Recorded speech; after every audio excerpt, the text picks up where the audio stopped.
The Chicago Blackhawks achieved something last night that they didn't do all season. They got a point! Just a tad bit embarrassing, but we scored a point. The team is still at the bottom of the standings, last place with only 1 point. If they win their next game on Friday against the Detroit Red Wings, they wouldn't be the last team to win a game.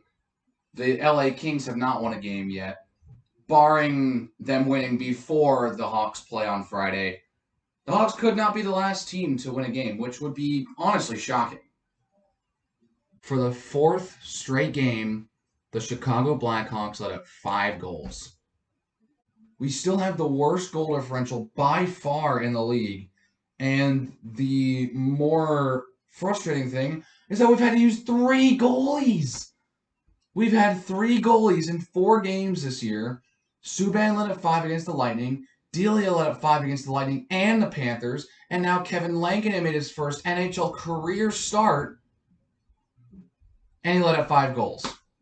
I always want to actually watch this game. And literally the second I turn the game on, I hear the Panthers horn go. The game hadn't even shown. It was just the audio, and you already heard the Panthers horn. So I was like, great, we turn on the game, and they score.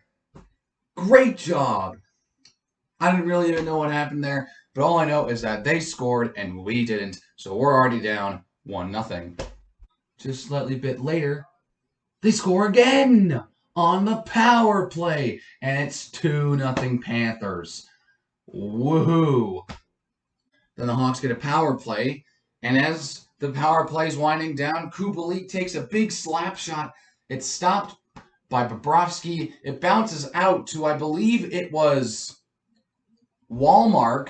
He gets it back, and Kubalik from the same exact spot hits another slap shot blast, and it hits off the jersey of a Florida player and beats Bobrovsky. Hawks have scored a power play goal in every game this year. One of the few positives we can look at so far this season.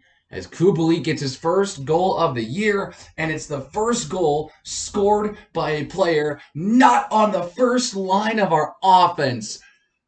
Can you believe that? It's also the first time the Blackhawks scored on the first period this season. So many great things came from that goal from Kubalik. And we hope to see that he continues his production, especially after the 30-goal breakout rookie year he had last season. So shockingly enough, the Hawks only go down 1 going into the intermission. About 3 minutes in, the Hawks let up a breakaway, and Lankinen stopped the breakaway. Did a great job there, but the puck squeezes out between his 5. Oh my goodness. That was just really hard for Lankinen to swallow. He just did a nice play to get it through his 5-hole, squeak it out to the other side of the net, and Verhaeghe is right there to just put in like literally the easiest goal he'll ever have in his career. So now it's 3-1 Florida. It's not looking good. Hawks are already down by 2. They haven't really done well when playing behind. Obviously, they've lost every game in regulation pretty handily. But they came back from 2-0 down against the Panthers in the last game to tie it at least, and then proceeded to collapse right after. We're not going to talk about that. At least they came back and tied it. So maybe, just maybe, the team can do that again. It starts with another power play goal about halfway through the second, so it is now 2-3. And guess who it is? It's Dominik Kubalik again, basically doing the exact same thing he did on the first goal, except on the other side of the ice. He just blasts a slap shot from pretty much the exact same position he was in on the first goal, and this time he just straight up beats Bobrovsky instead of having to go off a jersey to end up beating him. It's now 2-3. Kubalik's got 2 goals in the game and 2 power play goals in the game. Hawks are within 1. Just under 6 minutes to go. Hawks get it out of their zone, and there's a breakaway. And guess who? It's Patrick Kane. He moves in, and the puck got away from him, but there is a penalty. It's going to be a penalty shot for Patrick Kane. He was hooked on as he was driving in, and so he's got a penalty shot. This was the 4th penalty shot of his career. Up until this point, he was 0 for 3. All right, Patty Kane, let's go get your first ever career penalty shot goal, and let's tie this thing up. Nope. It didn't go that way. Bobrovsky stops Kane, and so the Hawks still remain down 1. Just about a minute left in the second period. Kane's behind his own blue line, and he starts to take it up ice. He gets up there, starts moving, then he puts up a backhander, and he scores on the backhander, one of the highlights of the week in the NHL. Patrick Kane, a beautiful goal. Such a tight window. That window was inches wide, and he nails that thing. We're going into intermission tied. Now, with about 6 minutes gone in this third period, it's a nice play up the wall. He gets it to a wide-open Philip Kurashev, who drives it and takes a shot just in front of the blue line, and it goes in! Philip Kurashev with his first ever NHL goal, and it gives the Blackhawks their first lead of the season. Wow! Hawks are up 4-3. Wow. Unfortunately, that lead didn't really last that long, as less than 2 minutes later, the Panthers drive and are on the power play and score to tie the game. I mean, that was just kind of it was a defensive shot from the point.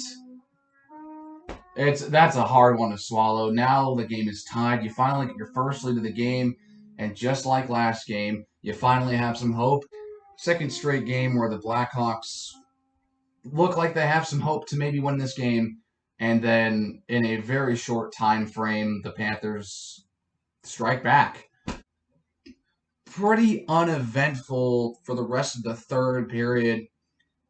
And so we're going to go to overtime, and that clinches the Hawks their first point of the year. In overtime, very entertaining, as about a minute through overtime, the Panthers have a 3-on-1. Tic-tac-toe, and Lankinen stopped it! An unreal 3-on-1 save from Kevin Lankinen to keep the Hawks in this one.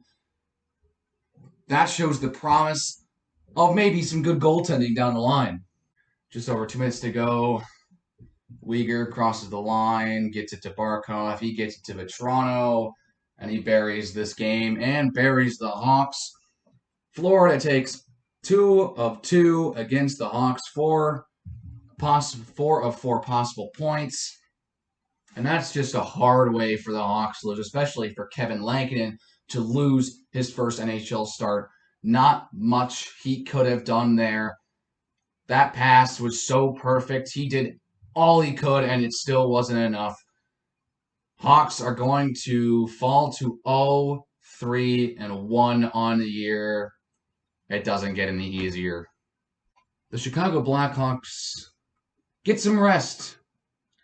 Their next game is on Friday, and they play the Detroit Red Wings.